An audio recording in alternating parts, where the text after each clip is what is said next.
Brahmachalani, you've heard what was said there. Do you go along now? Can we now safely say that President Trump does not deserve to claim credit? Whether he deserves credit or not is a larger issue, but we should not forget one thing, that President Trump has never claimed that he spoke with Prime Minister Modi. But it speaks for itself that the first announcement on the ceasefire was made neither by India nor by Pakistan, but by President Trump. Trump made the first announcement on the ceasefire between India and Pakistan. Similarly, in 2019, when India carried out the Balakot airstrike and Pakistan then responded militarily, it was President Trump, serving in his first term, who announced de-escalation between India and Pakistan. So there is a record here, and the record actually goes back a long way. For example, during the Kargil War, President Clinton intervened, and he made the announcement of de-escalation. So the US has a tendency to intervene. We do not know to what extent Trump intervened in the Operation Sindoor of India. But at the minimum, the US played the role of a facilitator. It did speak with Pakistan, it did convey messages to New Delhi. So there was a role for the US in this conflict. To what extent it played a role in getting Pakistan to agree to a ceasefire, we do not know. But it did play the role of at least a facilitator. Okay. Let me take that to you, Vivek Karju, as someone who's had a long experience of diplomacy. How are we to read what Jaishankar said in response to the opposition question or the country's question on how was a ceasefire achieved? Gaurav Gogoi saying if we were so much on top of Pakistan and why did we then go in for a ceasefire? Jaishankar has given an entire timeline. Does that lay the issue to rest in your view now? I think Jaishankar is a consummate diplomat. He has vast experience by now as external affairs minister. So he chose his words very, very carefully. What did he say? He said, and this is a fact, let me add, that this is a fact that during such confrontations, many countries have what I choose to call conversations between the contending or the parties in conflict. And certainly in this case too, many of the major powers would be having conversations at different levels with us. What Jaishankar has clarified is, and what Brahma has also said, I agree with him, that there's been no talk of a direct conversation between Trump and Prime Minister Modi. But then why did Trump choose to announce the ceasefire? With due regard, why did, you see, by announcing the ceasefire and then repeatedly claiming credit for it, did Jaishankar, in your view, address that issue? But let me just complete. I'll just take half a second. I just want your patience for half a second. Sure. Jaishankar said that many countries, he did not single out the US, gave us the impression, please note the word impression, that the Pakistanis on the 10th were ready to call the hostilities off. And that we conveyed to them, these countries, that if they wish to do so, they have to use the DGMO channel. Now, clearly, as part of these conversations, I think the leading role was being played by the Americans. And clearly, the Pakistanis had agreed that their DGMO will converse with the Indians. In fact, if I recollect correctly, and you can check the record, we've gone and said that that MEA received a call, if I'm not mistaken, at 12:37 p.m. on the 10th of May, saying that the DGMO, the Pakistani DGMO, was unable to get through to his Indian counterpart, and this was their embassy, their high commission here, telling us this. So we responded by saying that, okay, he can get through. And he got through, and then they had a conversation at 3:30 or some such time, and they decided that within an hour and a half, there will be the cessation of hostilities. So Jaishankar has not refuted the Trump, but he has expanded it to say that we were getting this impression from many countries. Now, Okay. no one has, and last point, no one, interestingly, during this debate, and this is what I'm finding, that as I hear this debate, I find it's not really a debate. It is talking past each other. A debate is when the opposition and the ruling party should engage with what is being said by the government and dissect their statements, like you are trying to do today. That is what is the debate. That is not taking place. So people Okay. could have asked him, uh, what were these impressions based on? Did we ask our interlocutors who were telling us that there were these impressions? Were we pursuing them? Were we asking them what was this? And who was our principal interlocutor? If it was the Americans, then there would have been some clarity about the question that you have asked: why did Trump break it? Obviously, the inference that I have is that the Americans were the principal interlocutors, which led Trump to be in the full Okay, knowledge so of what is going to happen. I get what you're saying. Brahma calling it facilitators, you're saying possibly the principal interlocutors, maybe a direct question from the opposition would have been more advantageous to enable us to know exactly what happened. But Lieutenant General Yadav, let's look at, you've been a former DG infantry. The fact is, on the 10th, if India had such a superior position militarily vis-a-vis Pakistan, the question comes, why did we go for a ceasefire? That question has still not been answered. All we learned from Rajnath Singh in this instance is our political and military objectives were achieved, without giving me clarity what those objectives were. So do you believe that this debate has clarified that position on the ceasefire? A quick answer. I think this debate has clarified the answer. That is number one. And basically, it is a political question. When two nations, they go to war, they set across their objectives and what is their aim. And as per our defense minister, he has said that by 10th, we had already achieved our objective. Therefore, the proposal of Pakistani DGMO to our DGMO to cease the fire, cease the hostilities. Well, what was I the think objective? makes sense. But Mr. Rajnath Singh, with due regard, sir, did not specify what that objective was. What was the objective? Well, Rajdeep, may I also convey to your viewers, as far as military operations are concerned, everything doesn't have got to be in the open domain. What are the political objectives, military objectives? I think that need not to be given out in the open domain at all. So what is required to be given is only need to know basis, and this is what the government and all their, and including the military brass during the Operation Sindoor briefing, they had given it out, and I agree with them. And yes, we could have prolonged the operations, fine, but since we had already achieved our objective of punishing Pakistan and trying to create a deterrence that they should not indulge into terror tactics, I think that was achieved. And I agree with the opinion of the government, and I am with them on this issue. Okay. Let's raise the next question in the debate. Did India, unanswered question, did India get adequate global support for our actions during Operation Sindoor? Was Pakistan isolated as we might have hoped as a terror state? Once again, listen in to a tug of war, this time between Jaishankar and Dipinder Hooda of the Congress. विदेश मंत्रालय की और विदेश नीति की आपकी सच्चाई 11 साल की तब सामने आई जब ये टकराव की स्थिति पैदा हुई।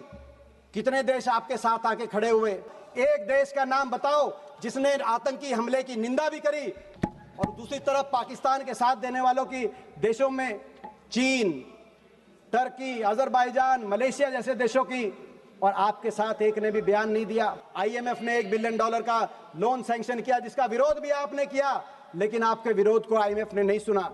वर्ल्ड बैंक ने $40 बिलियन के निवेश का प्रस्ताव पारित किया, तो उसी महीने ADB ने उसी मई के महीने में $800 मिलियन का लोन पाकिस्तान के लिए स्वीकृत किया। दूसरी तरफ यूनाइटेड नेशंस सिक्योरिटी काउंसिल के अंदर पाकिस्तान को काउंटर टेररिज्म ग्रुप का को-चेयरमैन बनाया गया। The council underlined the need to hold the perpetrators, organizers, financiers, and sponsors of this reprehensible act of terrorism accountable and bring them to justice. The TRF has been designated as a global terrorist organization by the US government, and the same Pakistani foreign minister who took so much pride saying, I defended the TRF, says, well, now if the US has done this, we accept it. Honorable Speaker, sir, there are 193 nations of the members of the United Nations. 193. Only 3, apart from Pakistan, opposed Operation Sindoor. Only 3. Brahmachalani, do you go along again with what Jaishankar said, that India has got adequate global support in its war against Pak-based terror? Rajdeep, force should always be a last resort, but when used, it must be guided by strategic clarity. A military operation should aim for results that speak for themselves, not rely on post-facto narrative building through domestic roadshows or sending delegations of lawmakers abroad. What is clear and undeniable that Operation Sindoor punctured the myth of Pakistan's nuclear shield, which had long been used by Pakistan to shield its export of terrorism. By redrawing the boundaries of escalation, India has reinforced that proxy warfare will no longer go unanswered. But I think let's not forget the larger geopolitical fallout. For example, right during Operation Sindoor, a third power, China, played a pivotal role by supplying real-time satellite reconnaissance data and other assistance to Pakistan, as India's Deputy Army Chief has said. Can this be ignored? Yet there is very little discussion in India on how China played a pivotal, if indirect, role in the conflict. Second fallout is that India, an emerging global power, now finds itself equated with Pakistan, a smaller, weaker country that has long been a rogue sponsor of terrorism. And a third fallout is that Operation Sindoor has helped reveal Trump's new love for Pakistan. Trump has equated terror sponsoring Pakistan with its victim India. Trump has remained silent on the root cause of the crisis, cross-border terrorism, while portraying Kashmir as the central dispute. This aligns with Pakistan's long-standing tactic of using the Kashmir issue as a smokescreen to legitimize its terror operations. And another fallout, and I think this has major security implications for India. Just when the traditional popular respect for the military in Pakistan was eroding, with Pakistanis blaming the military for the country's ills, Operation Sindoor has given a boost to the Pakistani military standing at home. Despite the heavy blows India inflicted, the Pakistan military claims victory by averting defeat against the stronger India. The widely unpopular General Asim Munir has not only rehabilitated his image, but also promoted himself to the rank of Field Marshal. Over the years, every US intervention in India-Pakistan tensions has ended up strengthening the Pakistan military at the expense of civilian authority. We should not forget that during the Kargil conflict, President Clinton's intervention effectively rescued Pakistan from a military and diplomatic debacle. The result was this emboldened General Pervez Musharraf to stage a coup. Now, Trump's shielding of Pakistan during India's Operation Sindoor has led to a steep 20% increase in Pakistan's military spending, and the new field marshal is now trying to undermine Prime Minister Sharif, who's in power because of the army. Let me tell you, very, very strong words there, Vivek Kaju from Brahma Chelani. Very different to the kind of narrative that was built by Dr. Jaishankar. This critical question, have we been actually able to isolate Pakistan, or should I call it chin pack? Because Brahma Chelani also pointed out China's role. Here we are now encouraging, facilitating Chinese tourist visas as well. We seem to be having business as usual once again with the Chinese, and the Pakistanis have managed to strike a relationship with the Trump administration. So is that question sufficiently answered by what the External Affairs Minister said, that the UN Security Council has condemned terror, BRICS has condemned terror, but all of them seem to be engaging with Pakistan? Look, for me, the following issues are important. One, will Pakistan, after Operation Sindoor, or at any stage, give up terrorism as part of its strategic doctrine? I do not think it will. It is inherent now in Pakistan's strategic DNA, the use of terror against India. Two, I think the Pakistani-Chinese nexus is of long standing, and it will only intensify in the future. That is a reality that we have to live with. Three, let us not forget that Pakistan, compared to us, is a much, much smaller state. But objectively speaking, it is a country of 24 crore people. It is a country with nuclear weapons, and no one wants a nuclear Somalia. Then my next point. Of course, the UN Security Council will condemn a terrorist attack, especially as heinous a terrorist attack at Pahalgam. Of course, it will demand that the perpetrators, abettors, and those who are behind it should be called to justice. This is not something that is unusual. This is what the Security Council is expected to do. So, even with Pakistan being a member of the Security Council, Pakistan cannot simply object to it. But sir, let me repeat, was Dr. Jaishankar successful in countering the opposition argument that India has failed diplomatically post-Pahalgam, yes or no? India has failed. In diplomacy, Rajdeep, there are no yes or no answers. It's always have we achieved our area. diplomatic objectives? Have we achieved our diplomatic objectives? Look, I think if our diplomatic objective was to show to the world that India will not absorb Pakistani terror anymore, that the Indian political class was united and determined, then by sending the 7 delegations, all-party delegations, which I think was a brilliant move on the part of the government and the political class as a whole, we achieved that objective. Okay. But at the same time, what we did not achieve, clearly, and what, if you noticed, Dr. Jaishankar never said through his statement, was that any country specifically named Pakistan as behind Pahalgam. Okay. He didn't say that. That's right. He tried So, to one last sentence, and it's important. yes.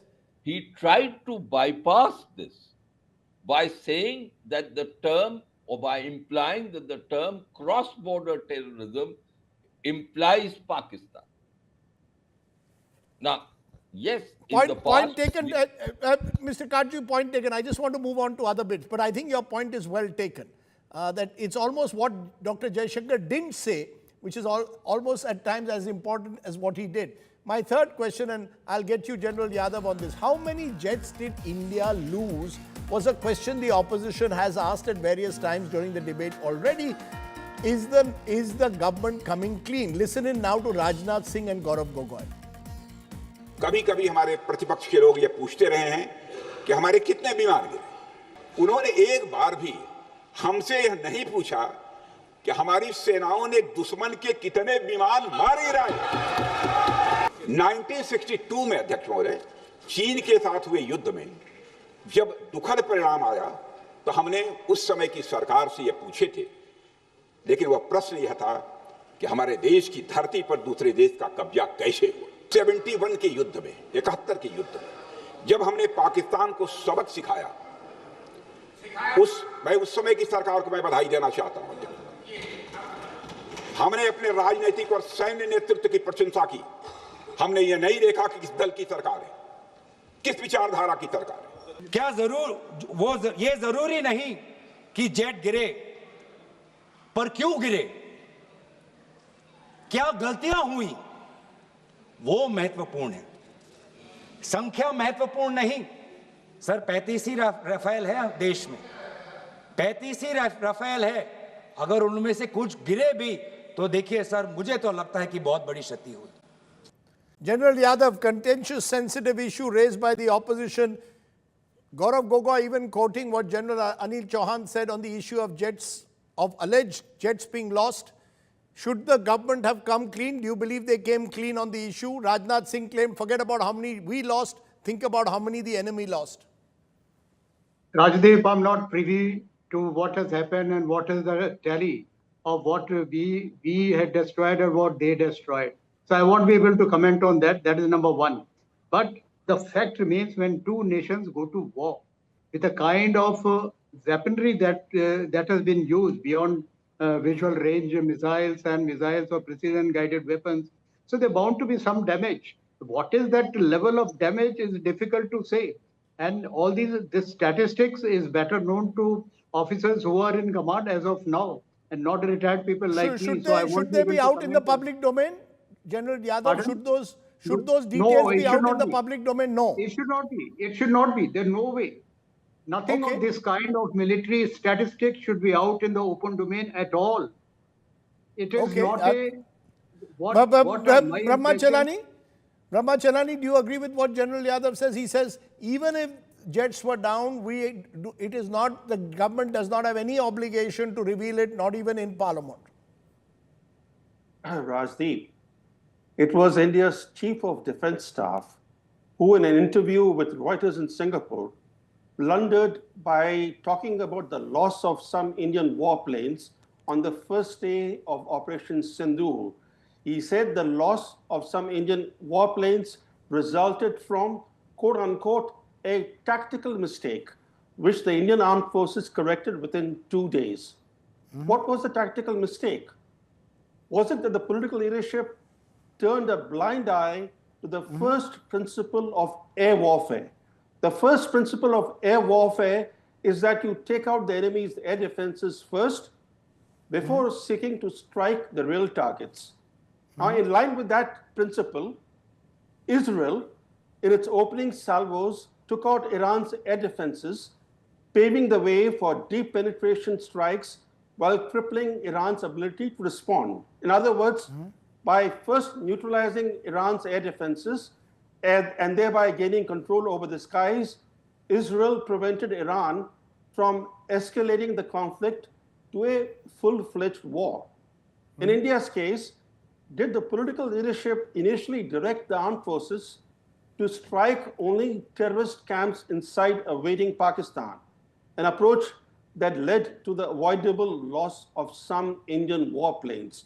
That's an important question. And a second key question, Rajdeep, is that when the political leadership finally authorized the Air Force to disable Pakistan's air defenses and air bases, that neutralization happened on the morning of May 10th. But immediately after neutralizing Pakistan's air defenses, India declared a ceasefire. There were no further Indian strikes. This defies strategic logic. Enemy's air defenses are neutralized not as a demonstration of capability, but to pave the way for strikes on the intended strategic targets. India's target was Pakistan's state-run terrorist infrastructure. But just when India neutralized the enemy's air defenses, India abruptly ceased its military operation. Why? That remains an unanswered question. And I think that question needs to be addressed, because if we do not address that question, future historians will certainly address this question. Let me then turn to the next unanswered question. Was it answered in Parliament? Did India face chin-pack fused front? The idea of chin-pack. Listen in once again. Dr. Jaishankar versus Gaurav Gogoi on the China equation. हम ये जानना चाहते हैं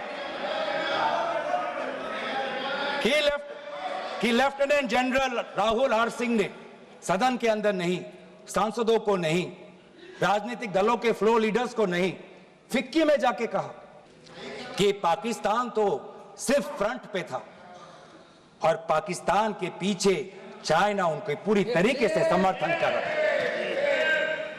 ऐसी कोई आश्चर्य की बात नहीं होनी चाहिए, क्योंकि पिछले 5 वर्षों में लगभग 80% मिलिट्री हार्डवेयर पाकिस्तान को सिर्फ पूरा चाइना से मिल रहा है। तो सर, मैं आज पूछना चाहूंगा आदरणीय राजनाथ सिंह जी से, जो सरकार चीन को लाल आंख दिखाने की बात करती है, एक बार भी आपने चीन का उजागर अपने भाषण में क्यों नहीं किया? आर्मी कहती है कि सिर्फ चीन और पाकिस्तान का ये 2 फ्रंट नहीं, अब 3 फ्रंट का भी हो सकता है, कन्वर्जेंस हो सकता है चीन, पाकिस्तान और बांग्लादेश को लेकर। लेकिन मैं सरकार को याद दिलाना चाहूंगा कि ये जो 2 फ्रंट की जो बात थी, इस बात की शुरुआत किसने की थी? इस बात की चेतावनी किसने दी थी? इस बात की चेतावनी इसी सदन में हमारे दल के नेता राहुल गांधी जी ने दी थी। The person who said it, and maybe the leader of opposition, must have missed their history lessons in school.